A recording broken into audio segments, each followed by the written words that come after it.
आर्या एक नई नौकरी के लिए शहर आई है। वो सस्ती रहने की जगह ढूंढ रही है और एक पुरानी 6 मंजिला इमारत मिलती है जिसमें 6वीं मंजिल खाली है। सब मना करते हैं पर वह वही कमरा लेती है। इमारत का चौकीदार उसे चेतावनी देता है, 6ठी मंजिल पर कोई नहीं रुकता। मत जाओ बिटिया। आर्या हंसती है, भूत प्रेत पर विश्वास नहीं करती। आर्या पहली रात कमरे में जाती है। दरवाजा अजीब आवाज करता है। लाइटें टिमटिमाती हैं। 3 बजे एक धीमी सी हंसी सुनाई देती है, लेकिन कोई नहीं है। आर्या को अपने कमरे में चीजें हिलती दिखती हैं, खिड़की अपने आप खुलती है, आईना धुंधला हो जाता है, फर्श पर गीले पैरों के निशान बनते हैं। आर्या एक बूढ़ी औरत से मिलती है जो बताती है कि कई साल पहले 6ठी मंजिल पर एक लड़की ने आत्महत्या की थी। वो अब हर उस लड़की को पकड़ लेती है जो वहां रहती है। एक रात आर्या की नींद खुलती है, सामने एक लड़की सफेद कपड़ों में खड़ी है, बाल बिखरे हुए। वो सिर्फ एक बात कहती है, मेरी जगह खाली नहीं है। आर्या डर के मारे कमरे से भागने की कोशिश करती है, लेकिन दरवाजा बंद हो जाता है, दीवारों से खून बहने लगता है। हर रास्ता बंद। अगले दिन कोई आर्या को ढूंढने आता है, लेकिन कमरा खाली मिलता है। आर्या अब उस आत्मा का हिस्सा बन चुकी है। 6ठी मंजिल अब और भी ज्यादा खामोश और डरावनी हो चुकी है। कुछ हफ्तों बाद एक लड़का राज इमारत में रहने आता है। उसे भी 6वीं मंजिल का वही कमरा मिलता है। मकान मालिक कुछ नहीं बताता। राज को कमरे में एक पुरानी डायरी मिलती है, उस पर लिखा होता है, मैं आर्या हूं। ये कमरा मेरा नहीं है।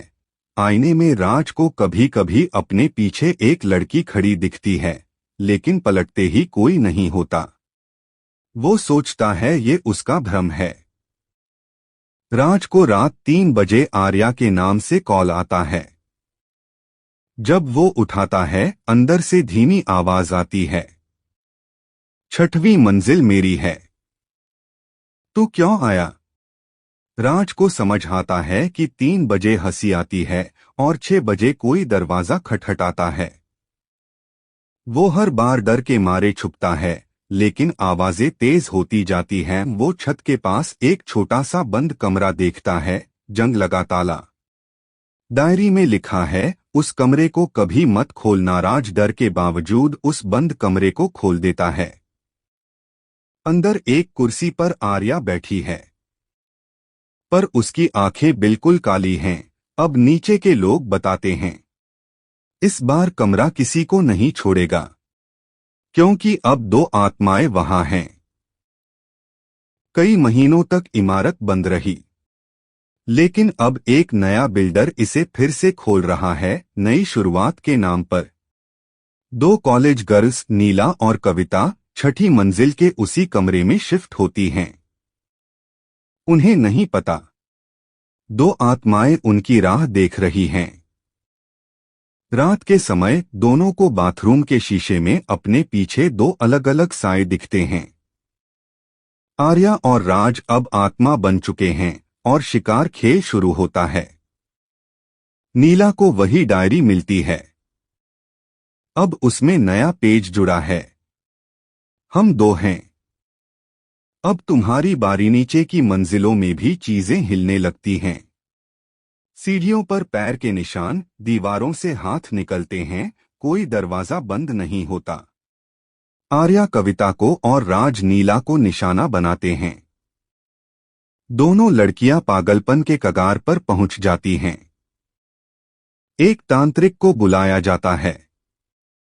वो कहता है, इन आत्माओं को जलाए बिना ये इमारत कभी मुक्त नहीं होगी। शुद्धिकरण की रात तांत्रिक गायब हो जाता है। कमरे में जलता दिया खुद बुझ जाता है और 2 नई आत्माएं अब वहीं फंसी हैं। अब गिनती 4 आत्माओं की हो गई है। सरकार को अब ये इमारत शापित घोषित करनी पड़ती है। 4 लोगों की गुमशुदगी, दर्जनों शिकायतें। आदेश आता है इमारत को गिराया जाए। तोड़ने वाले मजदूर पहले दिन ही वापस भाग जाते हैं। उनका कहना, किसी ने छत से धक्का दिया। कोई लगातार बोलता रहा, ये मेरा घर है। इमारत गिराने वाला इंजीनियर रात को उसी कमरे में रुकता है।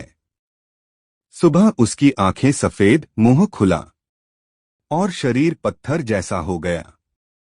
आर्या, राज, नीला और कविता, चारों आत्माएं अब एक दूसरे से जुड़ चुकी हैं। अब कोई अकेला नहीं आता।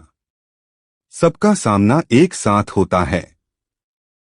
एक साधु आता है, कहता है, जब शरीर टूटता है आत्मा बच जाती है, लेकिन जब घर जले तो आत्माएं रोती हैं। एक रात पूरी इमारत को जलाने की योजना बनाई जाती है। चारों कोनों से आग लगाई जाती है। चीखें आती हैं, दीवारें खून छोड़ती हैं और हर खिड़की से कोई झांकता है। सुबह इमारत जलकर राख हो जाती है, लेकिन एक ईंट पर अब भी लिखा है, 6ठी मंजिल खाली नहीं है। वहीं जगह पर सालों बाद नई इमारत बनती है। नाम रखा जाता है शांति रेजिडेंसी। पर आज भी 6वीं मंजिल का एक कमरा कभी किराए पर नहीं जाता।